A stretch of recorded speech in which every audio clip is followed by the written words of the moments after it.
Good boy. Lay down. Lay down. Oh, There that's a you good go. boy. There we go. Okay. Ready? Yeah, let's do it. Welcome to Mental Health Dumpster Fire. My name is Courtney Laver, licensed clinical social worker. And I am Jess Miller, art therapist. We are therapists and we have opinions and we're going to share them today. This is Corduroy. I am dog sitting. He's also a therapist. He Not wishes. really. He wishes. Chill. Okay. We can be found online at Mental Health Dumpster Fire on TikTok and Instagram. I can be found on TikTok, Instagram, and Facebook at Laver Listens. And I am on Facebook and Instagram as The Artsy Brain. And this podcast is not a replacement for therapy or mental health services. We cannot provide you services via this podcast or our social media. So don't ask. I'm How a you therapist. doing? I'm doing pretty well. It's super duper hot yet again. Yep. But yeah, doing pretty well. Spent some time with family over the weekend, which was nice. So you saw some family? Saw some family. Yep. Just kind of chill. I didn't do any work this weekend. Cool. Even though I'm behind on stuff. But I needed a little bit of a break from paperwork. So Yeah. that's what I did. How are you doing? I mean, not to be dramatic, but I'm probably dying. No, tell me more. Why are you dying? I went to Holiday World yesterday, like Did a you catch the plague or something? amusement park, water park, and Uh-huh. I am so sunburnt Oh. that it is not even funny. It hurts so bad. I'm just radiating heat off my body. I wear sunscreen. I wear good sunscreen, expensive sunscreen. I reapplied the same time everybody else did. Yeah. And it's like nobody else got as burnt as I did. Mm. So I don't know. I'm probably dying. And because you have to like walk around barefoot in the water park. Oh, I hate that. Yeah, I have like blisters on the bottoms of my feet. Yeah. Yeah, everything hurts. Oof. So, I will be spending the rest of the day covered in aloe, Aloe, yeah, aloe Yep. vera. and that's gonna be my life. And hopefully, it doesn't peel horrendously Ooh, yeah. because I need new headshots. Oh my gosh, me too. Yeah, and so I have those scheduled next week, and I need them to. You need I to. need it to not be Yeah. snakeskin. I don't know if this is true or if it actually works because I haven't tried it, but I've heard from I think like family members, maybe, I don't know. Someone told me that if you take a bath in like black tea, you basically make a bathtub Okay. of black tea, like Lipton's iced tea basically, and then you cool it down because you don't want to take a hot bath with the sunburn, that hurts. Yeah. But you cool it down to like a temperature that feels good, and something about the like there's something in black tea that helps like heal the sunburn really fast. Yeah, I don't know if it works, but I've heard from people. I was doing research last night, and I did see something about black tea and then also chamomile tea, and it was saying to like make chamomile tea, let it cool, and then like put it on a towel and just lay the towel on your arm Yeah. for a while. So I might try that because I'm pretty sure I have chamomile tea at home. I have black tea, but I want to drink it. Yeah. That's fair. And it's like chai. Like, I don't think I need the spices in Yeah, there. yeah. I think the spice might not be good for your sunburn Yeah. in a chai tea, but yeah. I've heard that chamomile tea is also good for like headaches. Yeah. If you put them on your forehead. Oh, That's what I've heard that works too. interesting. Well, in the meantime, I'm drinking this gigantic water. Yeah, staying Because- hydrated after getting sunburnt, that does help a lot too. Yeah, it's bad. I've had bad sunburns before because I'm translucent. But Well, and you live out west too. You're yeah, from I'm from Arizona. Yeah. So I've had bad sunburns, but you know, I don't understand, like, sunscreen just doesn't work, or I'm doing it wrong or something. But like, I was like not, because I applied like thick layers of sunscreen, Yeah. and I let it sit before I got in the that's what water. you're supposed Like, to do. Yeah. I don't know. Not It enough. found a way. Yeah, I mean, and you're at a water park too, so there's no shade, and the sun is reflecting off the water back at you. Well, yeah, and we had, you can't take your stuff all over the place with you. So, like, maybe I didn't reapply as often as I should have just because, like, our stuff was on the other side of the park. But yeah, like locked up or whatever. yeah, I don't know. Well, Good times. what are we talking about today? Well, I did the BuzzFeed thing, and that ended up being a 2-week-long adventure. Yeah. So I wanted to check in and see if you had anything you wanted to talk about. I did see a TikTok Ooh, okay. recently that kind of got my blood boiling a little bit. Ooh. And then I saw a response that cooled me down. Okay. Okay.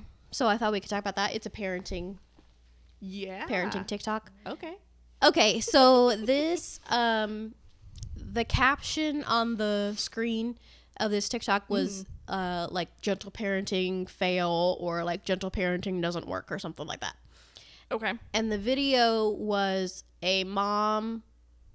She was filming herself, and then in the background was her daughter who was maybe 4, I saw this. and she was screaming and trying to get in the Yeah. house. She was like pulling on the doorknob and screaming and screaming and screaming. Yeah. Okay. Yeah, so I've seen that. she was screaming, throwing a tantrum, trying to get into the house. The mom was looking at her phone and just like in a very calm voice saying, you can go in when you're ready to be nice, and hands are not for hitting, and was basically just like every once in a while checking in and being like, are you ready to go in and be nice? And then the daughter would scream no. Right. And then at some point the mom asked, she said something again like, are you ready to be nice? And the daughter said no, and then threw a plastic chair at the back of the mom's head. Ooh, And I don't think I saw that part. Yeah, I think that's how the video ended. And Okay. then in the caption, she said something else about like, well, that didn't work, so I guess we're going back to spanking.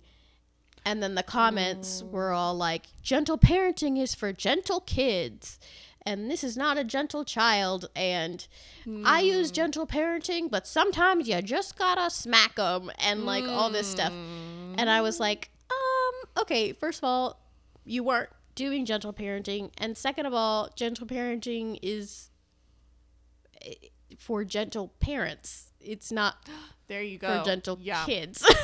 Yes. Gentle parenting means you are being gentle. Yes. Yeah. Oh man. And I hate the idea of like when parents say like, well, if you want respect, you have to give respect. And it's like, okay, well, who goes first?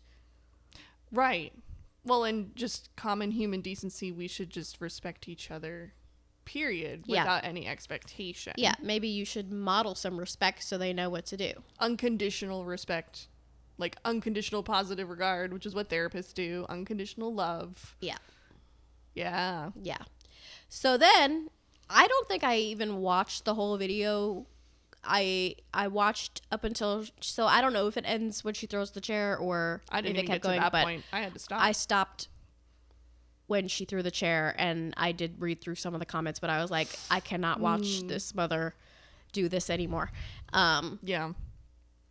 And I was just like, I don't even know what to do with this information. Yeah. And then Gosh. a couple days later, I opened TikTok and I saw a woman who had like green screened herself over the video. So she was blocking the child because, first of all, why? Yeah. Yeah.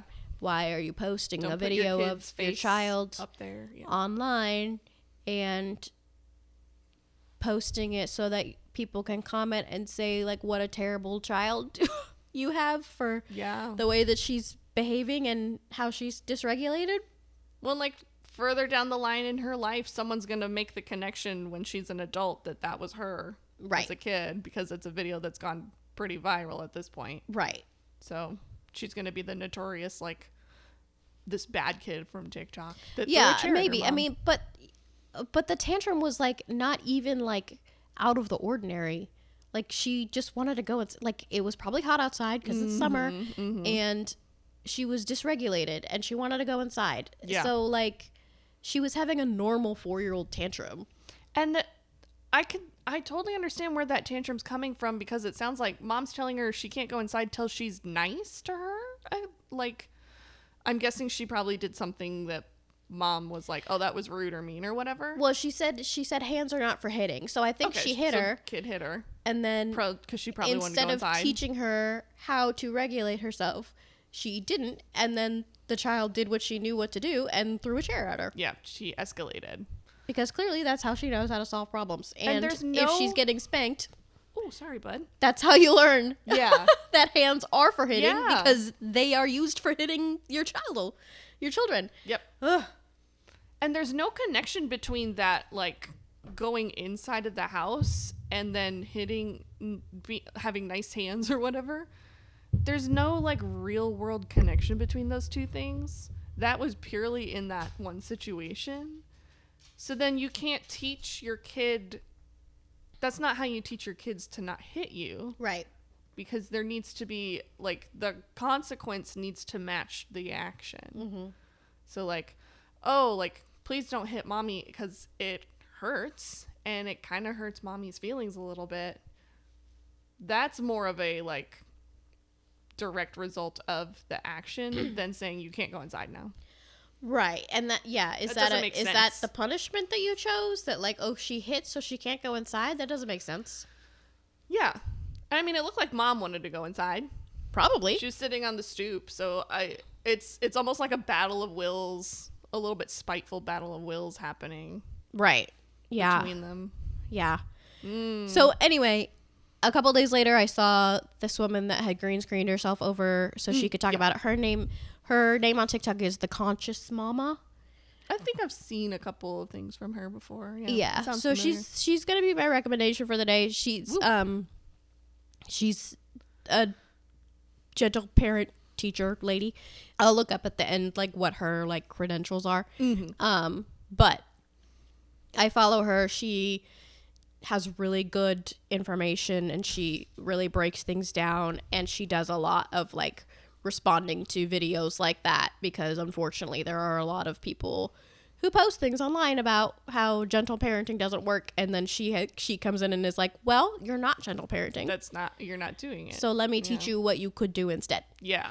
So I like that. she had some really good points. So she the first thing she said was don't post a video of your kid online for validation, which is fair. And then the other thing she said was, so the mom started off with like a very flat, like trying to kind of ignore the behavior, but then also just very flat and dry saying like, hands are not for hitting. Are you ready to be nice? Like, she wasn't looking at the child. She was Yeah. looking at her phone. Yeah. And so she was saying that like that blank expression is further dysregulating the child because she's not connecting with her to help her calm down to a point where she can be more reasonable.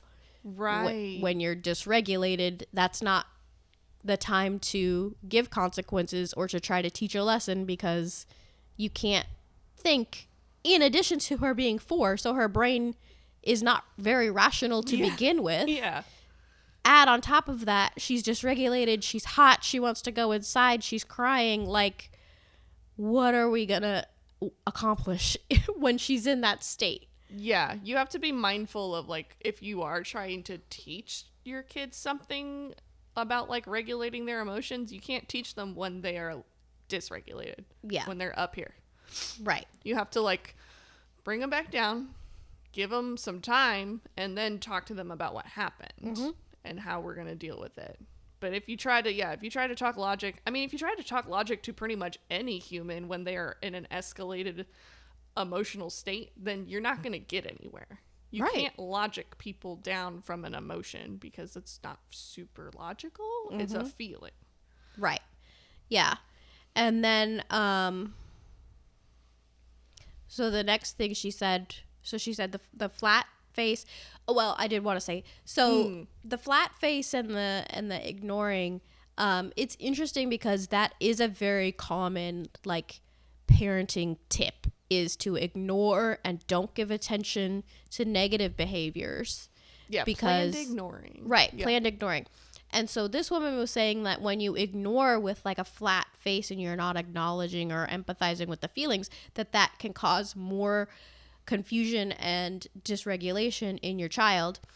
And I do the parent-child interaction therapy, and planned ignoring is part of that. So while they're playing with their kid, they're ignoring the negative behaviors and looking for positive behaviors to praise. Right. So I think that's kind of an important distinction. They're not like going against each other, where PCIT is saying ignore negative behaviors and gentle parenting is saying never ignore a child or not give attention to them. But it's like, what are you giving attention to? Yes. And I think a huge difference between the like PCIT, planned ignoring, and then gentle parenting where you don't ever ignore the kid. The huge part there is that in one example with the gentle parenting, the kid's having a tantrum or having an emotional reaction, versus PCIT, you're playing with your kid. Right. And there generally, for the most part, isn't going to be a huge emotional reaction unless they like lose Uno or something. But at that point, that's when you use the gentle parenting rather than the planned ignoring. Well, and the planned ignoring in PCIT is you're ignoring the negative behaviors. And in gentle parenting, she's saying to acknowledge the emotion. Yeah, not so the behavior. we can still ignore the behavior and acknowledge like you're feeling really frustrated and tired and grumpy. Yeah. I mean, that's a key thing with play therapy is that like I do with little kids, it's basically like a constant narration of what we're doing. And I'm being really reflective. So like if the kid is getting frustrated because they're losing Uno, because I'm really good at Uno, and I don't let people win because that's part of life. I'm not going to let you win. Yeah. I'm not trying to be mean. But, you know, they get frustrated because they're not winning or like they keep like messing up or whatever. And I'm like, oh yeah, it's really frustrating when the game gets like a little too hard. It's like really frustrating when you're losing all the time. And then using that as like a segue into like, so how are we going to deal with that? And how are we going to make it easier for ourselves? Or how are we going to work on not getting to the frustrated point where you're throwing the Uno deck at me? Yeah. So ignoring behaviors is different than ignoring emotions. You can acknowledge the emotions. And that was her next point, is connection before correction is a really big phrase in gentle parenting. So you need to acknowledge how your kid is feeling, empathize with them, connect with them, and then when they are regulated again and they can listen to reason and problem solve, then you can correct and say, when you feel this way, we do not hit. Here's what we do instead. Because that was the other thing too, is she kept saying hands are not for hitting. Okay, so well then what do I do when I'm pissed off? And I don't know what to do with all these feelings. I'm going to do the next thing, which is going to be impulsive and is going to be throwing a chair at you. Especially if that's the kind of behavior that is modeled for her. So if spanking is this parent's go-to, and I'm not saying that it is, I didn't look into this parent. She didn't say in the caption that spanking is her normal. But for the sake of argument, let's say that spanking is her normal way of discipline. Yeah. If that's what she's teaching, that when you do something wrong, I'm going to hit you, then when the child perceives that the mom has done something wrong, she's going to hit her. She's going to hit her. Yeah. That tracks. I mean, for 4-year-old logic, that makes sense. Right. She's just it's the same thing with like yelling. If you're yelling at your kids every time you're upset or you're fighting with your spouse and you're yelling at each other and your kids are seeing that, then what do you expect? Why are you getting so upset when they're yelling at you? Yeah. Especially when like parents argue and yell within earshot or near their kiddos, and then the kiddos don't see any conflict resolution after. Yeah. When all they see is yelling, then the kids grow up to learn that that's the norm basically in a marriage, which is like, I see that with so many people. Yeah. I'm not a couples therapist, but it's working with parents. I can be like, oh, there's a pattern here. Right. There's a pattern. Yeah. And then of course, I don't recall if I watched the end of the video, but in the caption she did say, after the chair was thrown, I guess it's time to go back to spanking. Mm-hmm. So my assumption is she threw the chair and then got a spanking immediately after saying, hands are not for hitting. So Yeah. what is the logic?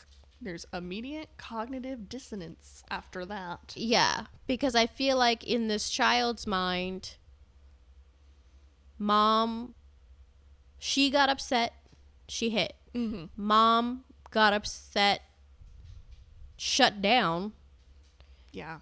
and then when the child reached out for help by throwing a tantrum because she doesn't know what else to do, mom responded by hitting her. Mm-hmm. So I'm not sure what that's teaching her, because that's the point of discipline. The point of discipline is Yes. not to scare your child into submission so that they will just do whatever you say because they're scared. The point of discipline is to teach them how to be functional members of society, Yes. so that when they're adults and they go out into the world, they know how to treat people, they know how to act. Yes. When they go to school, they know how to act. So what are we teaching them when we spank them or when we ignore them? Yeah. We're teaching them to be scared of you, and then everybody else is either going to hit them, and do you want other people hitting your kid or ignoring your kid, or they're not going to listen to anything they say because they are not going to be as extreme as you are. Right. That they know that that's not what's going to happen, so then they can escalate without Yeah. it And I'm coming sure up. I saw this when I was in a school. I'm sure you saw this too, where there were some kids that didn't care at all what the teacher had to say. But if they said, okay, you're going to get a phone call home, they were like, oh shit, no, Yeah, don't please call do my not mom. call my She's gonna mom. spank Do me." not call my mom. So then it's like, how exhausting is that for you as a parent when Yeah. the other adults who are supposed to be watching your child, their only option is to call you, and then you have to deal with it? Like, that's exhausting. We should be able to take care of it because we're taking care of your kid. Right. Yeah, like teachers don't hit. Well, teachers are not supposed to hit your kid. Right. I think we've gotten to the point now where that's like a huge deal if it happens. Right. So if a teacher will not hit your kid, but that's the only way they will listen, and you are the only one that they're scared of, that's a lot of work for you. Yeah. And that's a lot of work to undo. Right. And then the parent's going to misplace that and put it on the teacher and be like, well, why can't you manage your classroom? It's like, well, no, you can't manage your kid. Right. You're managing your kid by instilling fear, Right. not instilling problem solving. Yeah. It's not a lack of respect. It's a lack of knowledge of skills Yeah. of how to deal with uncomfortable things or following directions. Right. Anyway, Yeah. one thing that I do get questions about sometimes from parents or I see in comments like this is like when they hear connection before correction, they think that that is rewarding the behavior or prolonging the punishment to the point where they're not going to learn that they don't need to, that they can't do that thing with this behavior because now it's minutes later and been too long. now we're addressing the behavior. Yeah. What do you think? How would you respond to those questions? I always think back, and I think this is because I just look at everything through like a neurodivergent lens, but I think of like sensory needs as a way of connection. So when your kid's super dysregulated, do they like to be like hugged really tight? Some kids like that helps a lot. Do they want you to just like be in the room but not touching them? They might not want to be touched, but they need like it. They just are like touched out basically, or like overstimulated. So then you're like building connection and co-regulation by providing or taking away whatever like sensory stuff that whatever their sensory needs are. So that's the first thing that I think of, just because I work with ADHD and autism and stuff like that, where oftentimes that is enough to like bring down the meltdown or whatever. That then as soon as they feel better, then you can start talking about what happened. Okay, so you're saying like the connection doesn't have to it doesn't need to take a long time. Right. It doesn't have to take a long time, and it doesn't have to require talking. Yeah. Because I honestly, I don't think talking when they're really dysregulated and screaming and crying, talking isn't going to do a whole lot at that point. Mm-hmm. Because they're not listening because they're screaming and crying, or talking is maybe like setting it off as well. So in that kind of a situation, it would be more about like, okay, like what can I do for this kiddo right now to just get to a point of quieter and calmer, and then you can start talking about it. Mm-hmm. Especially with little kids. I feel like with little kids, especially if it's a situation where you have like a go-to phrase when your kid has a meltdown of like, I'm just trying to talk to you and figure out what's going on, that becomes like a trigger almost for some kids. Yeah. And they're like, nope. Nope. The minute they hear that phrase, because that's the go-to phrase that mom always uses when this happens, I'm going to blow up. Mm-hmm. So yeah, I as with a lot of stuff too, I think it's a lot of case by case, because if it's not a sensory issue, or it's not sensory related, it's more like the kid in the video situation. It's different to try and get connection built. Right. But I think emotional. It's more emotional than like reaction to sensory input. And with that kid, the like flat affect of mom, that like no emotion, I think that's an attempt to like be calm and look calm, but you kind of just look like a zombie. Well, and, and yeah. It's not natural. Right. Because even if she was presenting as calm, she's clearly dysregulated herself. And I think you can be honest with your kid about that. And I think that's a huge point of connection of like, if your kid is having a tantrum for whatever reason, emotional outburst, whatever's going on, and you can be like, whew, like things are getting really loud in here. I think it's making me feel a little dysregulated or a little upset too. And then the kid like will hear that, and they might not completely like register, but the fact that, oh, like mom is sharing how she's feeling right now, that means I can also share how I'm feeling. And that takes a lot of practice, because I think a lot of parents feel the need to be this like stoic rock of a person all the time. But if you are open and honest with your kid how you're feeling in that moment, like, oh, I'm feeling really frustrated too because I wanted, like if they were outside, I'm feeling frustrated too because I wanted to go for a walk before dinner. But like now we're frustrated and we're having to figure out how to move on now. Yeah. So having a candid conversation that way is a huge point of connection, I think, too. Right. Yeah. I think what you said about like co-regulation is really important, because then you're more ready. You're helping them calm down and showing them how to regulate, but also you're regulating yourself so that you can help them find solutions and discipline in a calm way where you're coming from logic instead of emotion as well. Yeah. Yeah. And I think with co-regulation, I think a lot of people kind of miss the mark on what it means. It doesn't mean you're reminding your kid to use their coping skills. It means you're using their coping skills for yourself. Yeah, you're doing it together. You're talking it through. So like if like doing box breathing, I do it on the hand because that's the easiest. But like if your kid's having a meltdown or whatever, and you know box breathing is something that helps, but every time you remind them of box breathing, they flip their lid. Mm-hmm. That's pretty common. So you make that connection of being like, ooh, I'm feeling a little like upset. I'm getting a little frustrated too. I'm going to do box breathing for myself. And then you talk out loud doing the box breathing for yourself. and your kid is listening to you at all times, even when they're screaming, they're still listening to you. They're still watching you. So it might not feel like a direct line of connection because they're screaming and banging on the door like the girl in the video, but she kept turning around and looking at her mom when she talked. Right. And she, she's like grabbing the door handle but facing her mom, Well, honestly, in that situation, we didn't see what happened beforehand, but I bet that situation could have been completely avoided.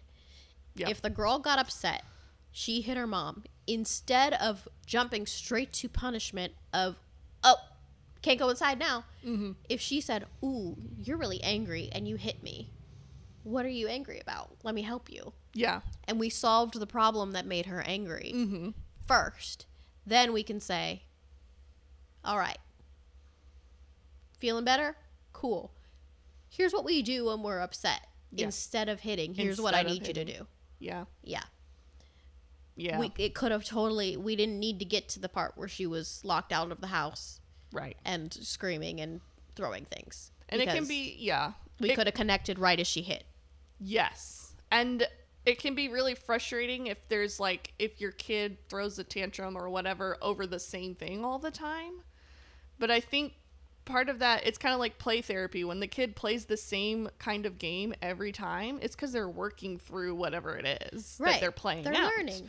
So if they're throwing a tantrum every single time you tell them they can't have a snack an hour before dinner, then instead of having like a go-to phrase or like a go-to like, oh, you just can't, instead of telling them no, maybe like just change up how you're communicating that with your kid.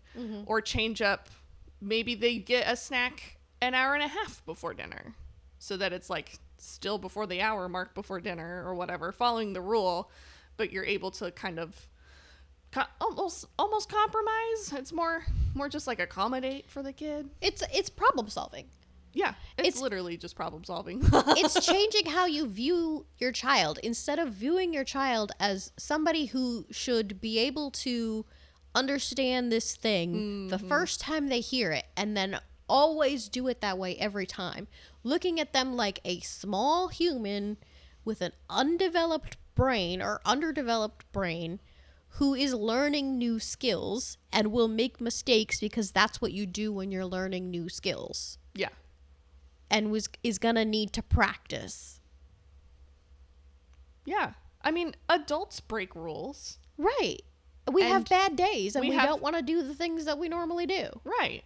So you can't expect your kid, if you tell them a rule, you can't expect them to always follow that rule without incident. Right. And then you also, once they learn that rule, you can't always expect them to always be able to follow that rule because they're going to have a bad day or they're going to like be real frustrated because something happened at school, blah, blah, blah. And a fruit snack would just really help right now. Right.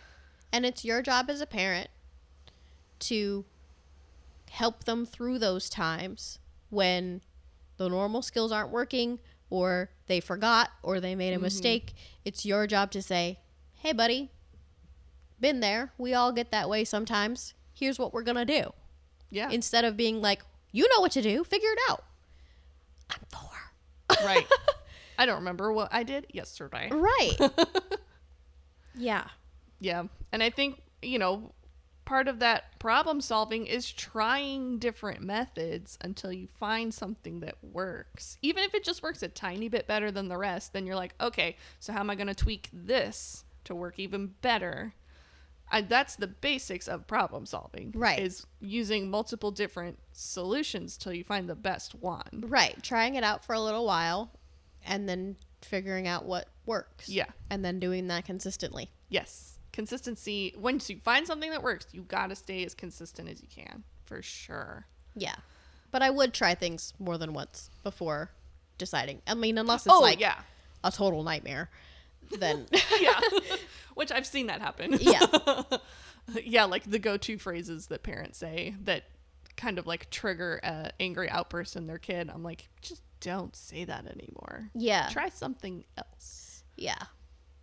Yeah, because they're wanting the child to conform to how they see things, but you are able to regulate your emotions better, and you already know the skills, and you have different priorities. Your priority is compliance. Their priority is fun and connection.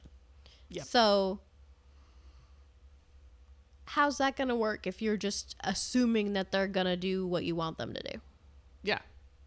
It's best to assume that they're not going to. Yeah. And be prepared.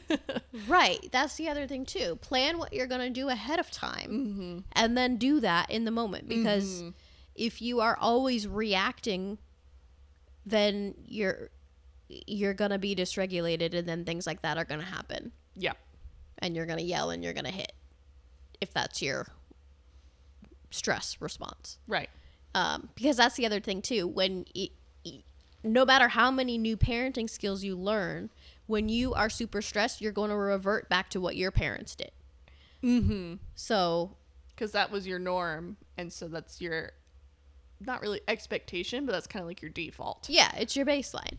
So you have to keep yourself regulated, and you need to plan these things in advance so that you know, okay, when my child does this, I need to take a deep breath, and then here's the response that I'm going to give, whether that's connection or consistent consequence or whatever. So then if you're ready, you don't have to get ready. Stay ready so you don't have to get ready. Yeah. Yeah, just planning ahead. Planning ahead relieves a lot of stress, too, around, like, how am I going to deal with my kids' emotions? If you have a plan for how to do it, then you don't have to worry about it when it happens, because it will inevitably happen. Yeah. Very interesting. I think a lot of people, with gentle parenting, a lot of people definitely don't really understand what it is and what it means. Because I've heard people talk about, they're like, oh, I don't gentle parent my kid. We do this XYZ instead. And I'm like, X, Y, and Z is gentle parenting. Right. And that there's is lots what of, you're doing. Yeah. And I think gentle parenting is like the phrase we're using now, but it's been called a bunch of different stuff throughout the years, and it's the same thing. Yep. And I think just some parents are like, gentle parenting is stupid. It's the assumption that it's permissive. Right. So they're like, that's stupid, I'm not doing that. And then they're like, but I do this with my kid. And I'm like, well, actually, what you're thinking of is permissive parenting, and what you are doing with your kid is gentle parenting. So Right. like, you're actually doing the thing. You just didn't know that it wasn't permissive parenting. Yeah. Like, a lot of people get that confused. Yeah, because you could have rules and boundaries and consequences and still be a gentle parent. Yeah. It's just the nature of your parenting is gentle instead of aggressive. Yeah, and it's so interesting, like, the word gentle doesn't mean, hey, you can walk all over me. Right. Because that's not how life works. Yeah. And you're also teaching them how to set their own boundaries and not let people walk all over them. Yeah. Yeah, I'm sure they'll come up with another phrase or another name for it in the future. Gentle parenting is just what we use now, or positive parenting. Yeah. And Positive parenting. I try to use positive parenting or gentle parenting because I always get the technical, the authoritarian or the authoritative. I always get those mixed up. So Yeah. it's just easier for me to say gentle, Yes. Yeah. which is a phrase that a lot of parents use with their kids. Gentle. Be gentle. Be gentle. Follow your own Yeah. advice, friends. Be gentle. That's always something I found funny when parents are like, their kids are on the playground and they're like, be careful. It's like, so you're instilling anxiety in that kiddo right now. That's just the first thing I think of. Like, they haven't even gotten on the playground yet and you're telling them to be careful. So they're like, of what? Right. What do I need to be what does that careful mean? about? What does careful mean? It's like, Yeah. And then you're kind of taking away the joy of free unstructured play, because then they're like, I have to be careful all the time. Yeah. Yeah. I saw a TikTok once that said, here's what I say instead of be careful. And it was showing them like balancing on a wall or things like that. And they were saying like, what's your plan? What are you going to do next? Yeah. Just helping them kind of think through it. And then, just kind of handing it to them so that they're paying attention, but still doing what they want to do, because you don't want to discourage your child and be like, oh, I shouldn't be doing that. Right. When, like, it's fine if they're paying attention. Yeah. You can go climb the jungle gym thing without having to be scared of the jungle gym thing. Right. But to be the safest, you just have to be really aware. Mm-hmm. So it's not like, yeah, not saying be careful and just being like, ooh, there's a handhold over there you could try. Or how's your plan for getting down? Right. What do you think's going to happen if you put your leg in there? Yeah. What do you think happens when you're upside down now? Yeah. How are you going to get out of there? And then most of the time they're like, I don't know, can you help me? And Yeah. then you're like, yes, I will help you. What happened when you did that last time? Yeah. Remember the last time you went upside down the monkey bars and panicked because you couldn't figure out how to get back down again? Yeah. Yeah. Let's figure out something before we get to that point of how we're going to get back down again. Yeah. I love watching kids. Not to be weird. I love watching kids play on the playground and just the very different ways they play. Mm-hmm. And you can tell like which kids are kind of just more into the unstructured. They have more opportunity for unstructured play. And then the kids who almost need like an adult to tell them that we're going to play freeze tag in order to play. Yeah. And then when they interact with each other, it's always really entertaining. Yeah. Oh, going along with the TikTok that I saw, my friend that I went to the water park with yesterday, she was in the changing room so we could readily leave, and she said that she almost fought a mom. Uh-oh. Because there was a mom and her kid in the stall next to her, and the kid was tired and hot because it was the end of the day, So and hot, mom yeah. was tired and hot because it's the end of the day and she's been watching children Yep. run around all day and Yep. running around after them. Cool. Fair. You're both tired and cranky. But she was screaming at her kid, cussing at her kid, telling him to shut the fuck up and like leave her the fuck alone, and like my friend didn't see him, so she doesn't know how old the kid was, but like old enough to form a sentence, and he was like telling her like, I'm tired and I'm hungry, and she was like, well then hurry up and let's get out of here and stop talking to me. And I was like, oh my god. Your And kid was trying to communicate to you why they were not feeling great, and then you tell them to shut the fuck up? Yeah, if there was ever a time for co-regulation, that was it. Yeah. Then you would be like, I am also really tired and hungry. Do you want to get Dippin' Dots on our way out? Right. Like, let's figure this out. Like, Yeah. I understand. I am also super tired. We just got to get these wet clothes off and put the dry ones on, and we're going to feel so much better after that. And yeah, like, I'm sorry. Kids take a while to do things because they don't have motor skills. They take 10 times longer to do anything. Even when they're teenagers, they take forever. Yeah, because they don't have the motor skills. They get distracted easily. Yep. And, like, they just do. They don't feel a time pressure either. Right. Because They don't have no have any concept time of time. pressure. Yeah. Yeah, they have no concept of time. Yeah. Yeah, because my friend's baby was crying in the car on the way there, and we were like, 5 more minutes, and then we were like, you don't know what that means. Yeah. You don't know what a minute is. But yeah, so I wasn't there. I didn't see it. I didn't hear it. But my friend was like, I was about to bang on their door and yell at that mom. Like, Yeah. because yeah, she was real mad. And it just sounds terrible. Yeah, there have been times where I'm like at a store. It's always a store because everyone who goes to a store is going to get overstimulated because stores are terrible. They smell weird. They have bright lights. They're playing the most annoying music in the background, and no one really wants to be there. So everyone's cranky. No one's happy to be at the store. And I feel like every time I go by myself, it's always when I go by myself, is when I encounter something like that, of like a super dysregulated parent with a super dysregulated kid, and neither of them are able to like handle it.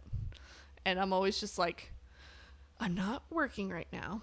I'm here to pick up mac and cheese and a bottle of wine for my dinner Yeah. for the weekend.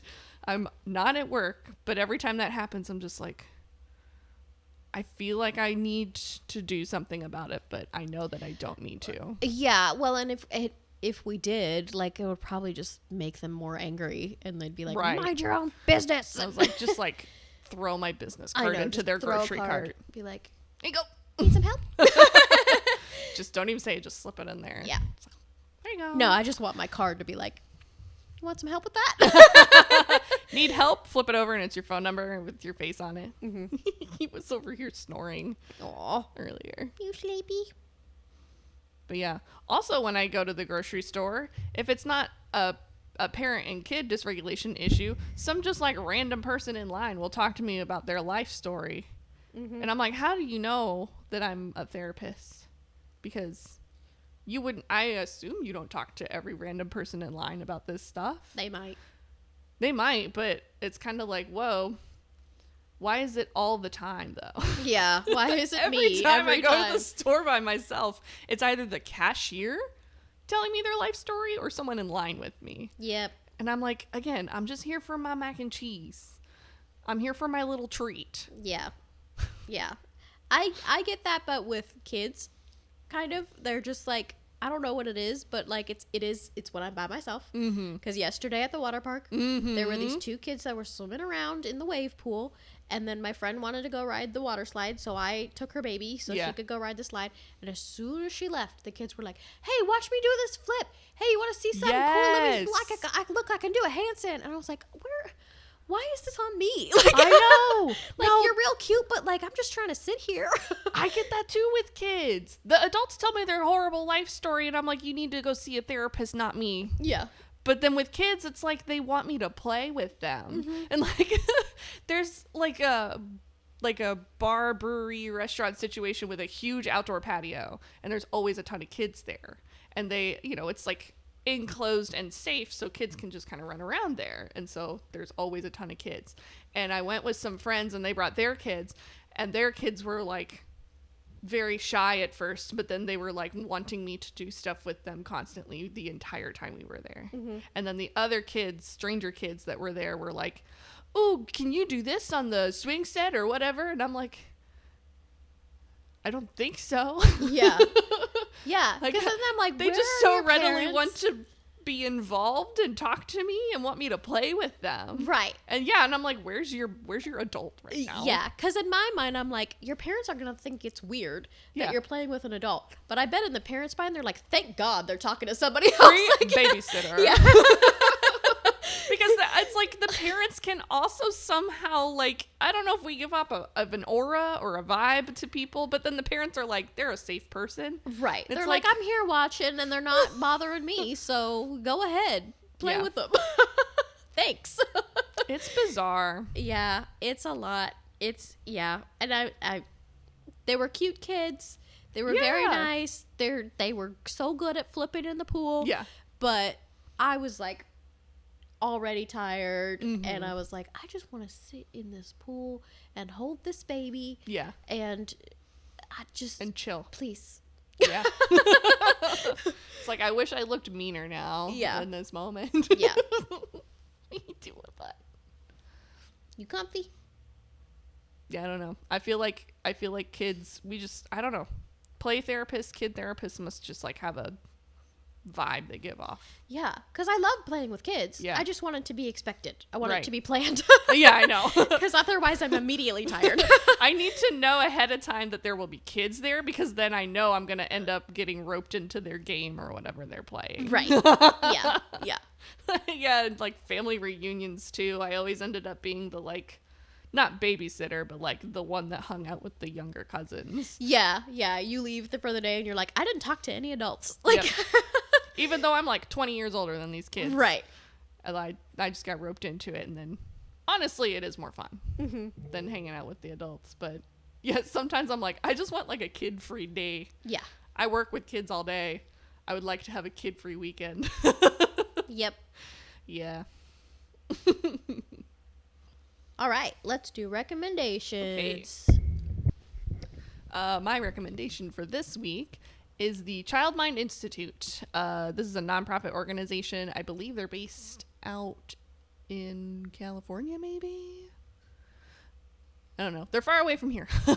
But they provide a ton of evidence-based resources, research, all kinds of stuff relating to children's mental health. And what I love about them is that, and I recommend this to a lot of parents, they have a section about appropriate screen time usage, and it's broken down by age groups. And then they have a script that you say to your kids if you need it to talk to them about screen time usage and why it's important that they have restrictions. Love it.